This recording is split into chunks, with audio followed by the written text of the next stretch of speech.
नमस्ते friends and welcome to another session of quick fix pro. आज हम बात करने वाले हैं एसी के बारे में कि एसी की जो कूलिंग कॉइल है वो क्यों खराब होती है, क्या कारण रहते हैं उसके खराब होने के। आप देख रहे हैं मैंने एसी का फिल्टर अपना बाहर निकाल रखा है और इसके नीचे दिखाता हूं आपको इतना कचरा। ये मैंने निकाला है अपने एसी के हाउसिंग से, तो इतना मैं निकाल पाया हूं अभी बाहर। तो आज हम बात करने वाले हैं कि कूलिंग कॉइल क्यों खराब होती है, क्या रीजन रहते हैं उसके लीक होने के, क्यों वो डैमेज होती है और हमें क्या करना चाहिए। क्या घर पे उसको ठीक कर सकते हैं?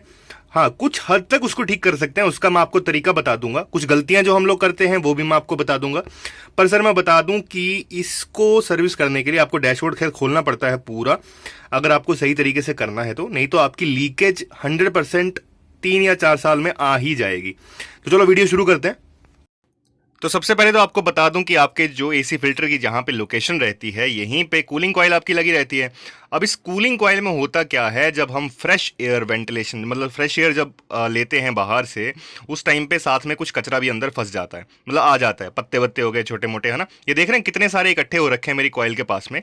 तो ये पत्ते यहाँ पे इकट्ठे होते हैं और यहाँ पे नमी पैदा होती है, मतलब ह्यूमिडिटी आती है, और उसके बाद में यहाँ पे लगना शुरू हो जाता है जंग, रस्टिंग शुरू हो जाती है यहाँ पे। तो जैसे ही आपकी कॉइल जो है वो जॉइंट्स के ऊपर में रस्ट पकड़ना शुरू करेगी, उसी टाइम पे वहाँ पे लीकेज होना शुरू हो जाएगी। देख रहे हैं कितना ज़्यादा इकट्ठा हो रखा है यहाँ पे। बहुत ही मुश्किल हो जाता है इसको साफ करना। दोनों तरफ रहती है, दोनों तरफ जो जॉइंट रहते हैं ना, इसके जॉइंट के पास में तो बहुत ही ज़्यादा ये पत्ते वत्ते इकट्ठे हो जाते हैं और इसको साफ करना बहुत मुश्किल हो जाता है। तो अगर तो आपके पास में वैक्यूम क्लीनर है, उससे तो बल्ले बल्ले है, उससे तो बहुत बढ़िया साफ हो जाता है। सर्विस सेंटर में भी आप वैक्यूम करवा सकते हैं। अगर वैक्यूम नहीं है, आप घर पे थोड़ा बहुत करना चाहते हैं, तो इसके लिए क्या करना है, जुगाड़ मेरे पास जो है ना, ये कुकर अपना होता है ना, प्रेशर कुकर, उसको साफ करने के लिए ऐसा कुछ आता है, स्टिक जैसी आती है। ये प्रेशर कुकर के लिए लिया था मैंने, तो ये फ्यूचरो का है। ये बहुत बढ़िया काम करता है। इसके जो स्पेशली ब्रिस्टल्स होते हैं ना, ये बहुत सॉफ्ट रहते हैं। आगे एकदम बिल्कुल, एक तो पूरा पहुंच जाएगा, लंबा रहता है थोड़ा, तो लास्ट तक पहुंच जाएगा, जहां पे आपका एकदम लास्ट में जॉइंट है वहां तक ये पहुंच जाएगा, और जितने भी पत्ते वगैरह होंगे वो सब उनको ये खींच लेगा बाहर। पर इसके साथ में जब आप साफ कर रहे हैं तब आपको ये ध्यान रखना है कि इसको भी कॉइल के साथ में ज़्यादा रगड़ना नहीं है, ठीक है। देख रहे हैं कितनी डेब्रिज अंदर से निकल रही है, कितने पत्ते अंदर से मैं निकाल चुका हूँ ऑलरेडी।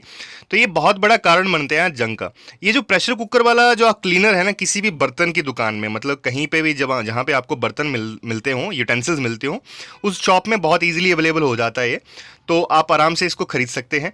पर इसका खास ख्याल ये रखना है, कॉइल के साथ में इसको ज़्यादा नहीं रगड़ना है, नहीं तो आपकी कॉइल डैमेज होने के पक्का चांस रहते हैं। इसको जितना दूर रख सकते हैं कॉइल से, उतना दूर रखने की कोशिश करनी है।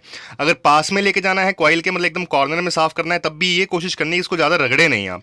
और लास्ट में जो जॉइंट है ना, यही सबसे ज़्यादा समस्या आती है, और जॉइंट पे ही मैक्सिमम लीकेज होता है कॉइल का। आपको ये चीज़ बता दूं, जितनी भी गाड़ियों की कॉइल जो है, कूलिंग कॉइल लीक होती है ना, वो जॉइंट के पास में से ही लीक होती है। देख रहे कितना कचरा निकाल रखा है यार मैंने बाहर, बहुत बुरा हाल था ये हाउसिंग का। तो पहली चीज तो आपकी कूलिंग पे भी डायरेक्ट इफेक्ट डालता है, और दूसरा आपकी कॉइल लीकेज करेगा, वो तो अलग बात है ही है। कॉइल तो लीकेज करेगा करेगा, ये टाइम बिंग पक्का करेगा, कोई डाउट नहीं है इसमें। तो ये थोड़ी सी मेहनत के बाद में मैंने इतना कचरा ऑलरेडी हाउसिंग से निकाल दिया, और कॉइल देख रहे हैं मेरी बहुत हद तक साफ हो गई, काफी हद तक के इसको मैंने साफ कर लिया है।